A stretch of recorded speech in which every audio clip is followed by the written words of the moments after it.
Now begin with member questions, and I yield my time to Representative Darin LaHood, the chair of our FISA 702 working group. Darin? Well, thank you, Chairman Turner, and I want to thank the panel here today for your service to our country, and thank you for the work you do every day to keep our citizens safe and our country secure. I'm honored to be selected as the lead for this important working group on FISA reforms, and I'm excited to take on the necessary review.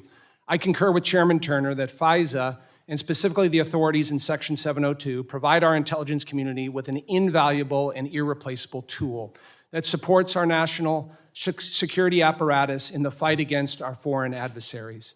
As a former assistant U.S. attorney, and specifically as a chief terrorism prosecutor, overseeing the investigations and criminal prosecutions of terrorist activities, I fully understand the value of FISA as an incredible collection asset in our fight against ongoing global and terrorist threats.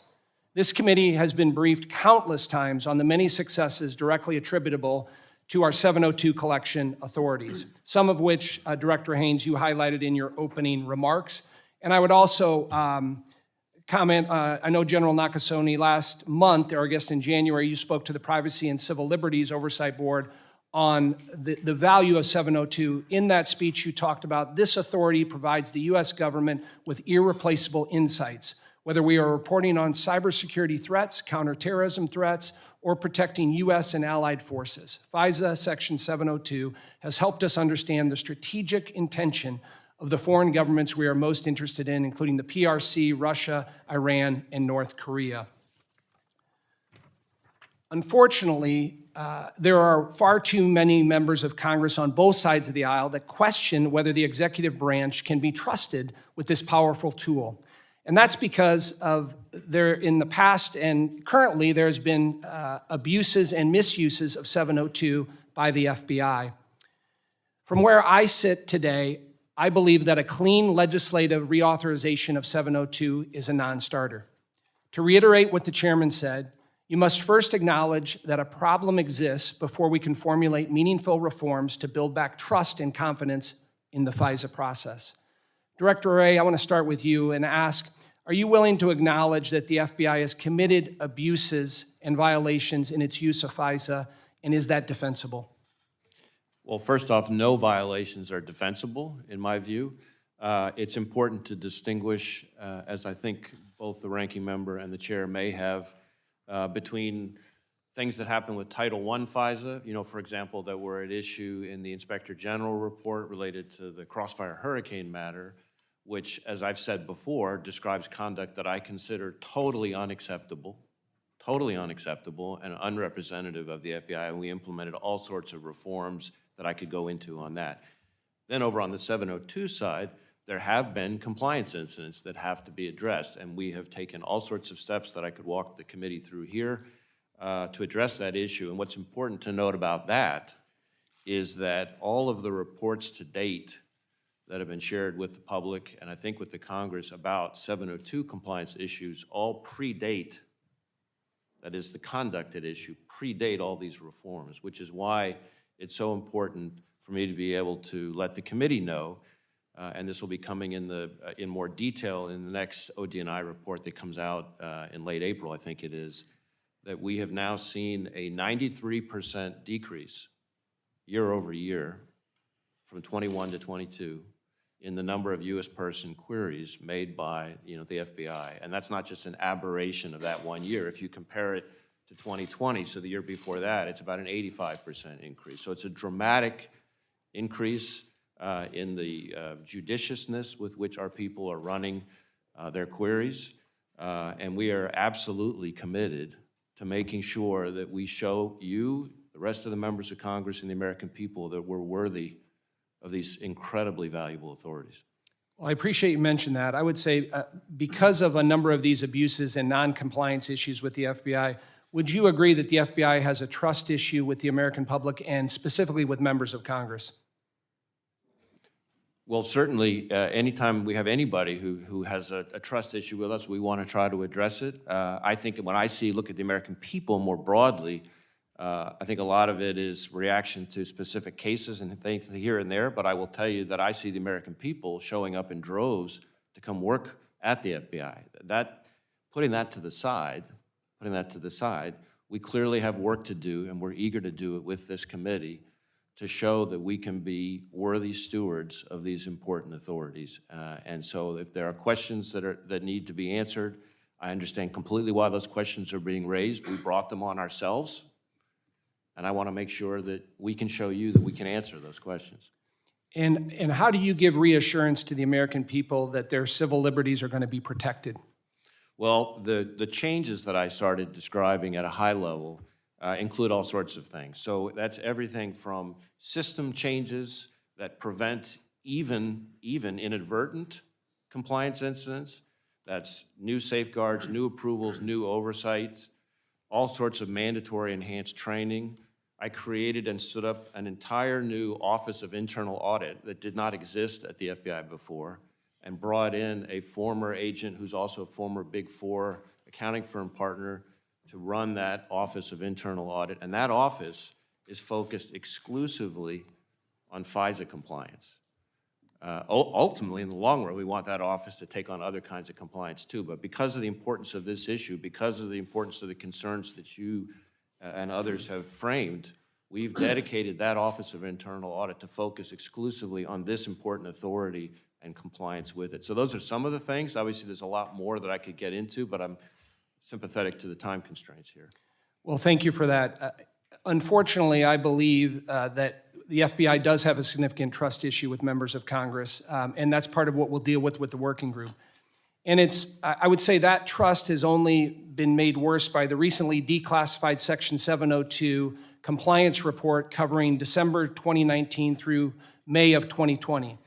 In that report, there was a number of concerning things that were brought forward. There was queries done inappropriately by the FBI on a local political party. And then secondarily, included in there was one specific instance of abuse involving multiple queries of a sitting member of Congress in the FBI's FISA databases. Buried in a footnote of the declassified assessment, this specific incident described as follows. Quote, an intelligence analyst with the FBI conducted multiple queries using only the name of a U.S. congressman. The 707 report describes the specific facts that led the analyst to conduct these queries. These queries retrieved unminimized FISA-acquired information, including Section 702 acquired products that were opened. FBI advised that no minimized FISA-acquired information was disseminated or used in any way. This was reviewed, obviously, by the National Security Division of the U.S. Department of Justice and ODNI, and based on what they reviewed, they found these queries to be wholly inappropriate, not compliant, and a violation because they were overly broad as constructed. I think that the report's characterization of this FBI analyst's action as a mere misunderstanding of querying procedures is indicative of the culture that the FBI has come to expect and even tolerate. It is also indicative of the FBI's continued failure to appreciate how the misuse of this authority is seen on Capitol Hill. And I want to make clear the FBI's inappropriate querying of a duly elected member of Congress is egregious and a violation not only that degrades the trust in FISA, but is viewed as a threat to the separation of powers. I have had the opportunity to review the classified summary of this violation, and it is my opinion that the member of Congress that was wrongfully queried multiple times solely by his name was in fact me. This careless abuse of this critical tool by the FBI is unfortunate. Ironically, I think it gives me a good opportunity and a unique perspective on what's wrong with the FBI and the problems that the FBI has. To highlight that, I would like to submit for the record a couple things. February 28th, 2023, Director Haynes and Attorney General Garland asked for a reauthorization from the Congress, but they go in to add that there needs to be rigorous and ongoing oversight of the FBI's 702 querying, specifically their collection decisions on U.S. person inquiries. And they will be evaluating and taking remedial action to address identified incidents of noncompliance by the FBI. I'd like to submit that for the record, Mr. Chairman. Without objection. Secondly, a letter was sent to you on February 15th, Director A, 2023, from Congressman Andy Biggs of Arizona, and he talks about the declassified 2021 report detailing these continued abuses of 702. In there, he mentions that these instances should frighten every American, and Congress deserves an explanation for them. He additionally talks about these, quote, backdoor searches are a violation of the Fourth Amendment and cannot continue. I'd ask to submit that for the record. Without objection. Thirdly, article in Politico from March 1st titled DOJ Faces Bipartisan Foulniks or Army of Skeptics on FISA 702. In that article, again referring to this declassified report on the inappropriate use of 702, it talks about, in a sign of, I'll quote here, in a sign of odd political bedfellows in the House who are pushing reforms, conservative Congressman Andy Biggs and progressive member Pramila Jalapai, both members of the Judiciary Committee, publicly vetted on the detail tucked in the footnote of the report. An FBI intelligence analyst improperly queried surveillance data on a U.S. member of the House. I'd ask to submit that for the record. Without objection. Lastly, the footnote that I mentioned that has been declassified states in there that the National Security Division of the U.S. Department of Justice and ODNI assessed, based on the facts and analysis of this FBI analyst, that these queries were not compliant because they were overly broad as constructed. I'd like to submit that for the record. Without objection. The bottom line is 702 deserves to be reauthorized because it's an invaluable tool to our efforts to counter the threats of our adversaries. But the FISA working group must and will pursue reforms and safeguards through this reauthorization process. To help explain to the public why 702 should be reauthorized, I have a few questions for our other panelists. Director Haynes, why do we need 702 to specifically counter China? Thank you, Representative.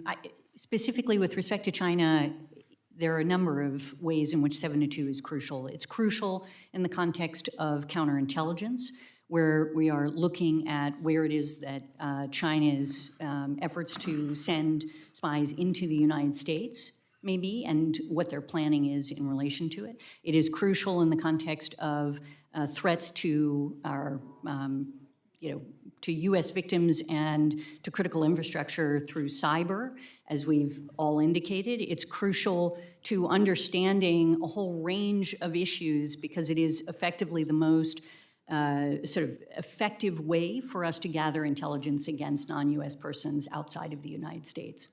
Thank you. And Director Burns, what does 702 mean for the CIA's ability to counter China? It's crucially important for all the reasons, sir, that Director Haynes just mentioned. It also enables us to focus on efforts to evade sanctions, to steal intellectual property, to obtain sensitive technologies as well. And so in all those areas, it's extremely important. And Director Nakasone, can you quantify in some way how vital 702 is to the NSA's efforts to counter China? And I know you specifically referenced a number of incidents that in your speech in January. I would quantify it, Congressman, by saying it is the number one authority that we need. I can go into closed session with regards to the specific areas where it is so important. Thank you. And Director Barrier, as a consumer of the information obtained by 702, can you explain the value of this information in DNI's efforts to counter China? Yes, I can. As an all-source intelligence agency, while we don't do FISA collection, we certainly benefit from the insights we get from that. We bake that into our all-source analysis to illuminate threats for the Department of Defense and the nation. Thank you for that. In closing, I'm honored by Chairman Turner's selection as the chair of the FISA Working Group, and I'm energized to begin our bipartisan work with the Judiciary Committee and our Senate colleagues to reform and reauthorize this vital tool. I also look forward to working with all of you here before us today and request your cooperation in this endeavor. Thank you, and I yield back, Mr. Chairman. Ranking Member Himes.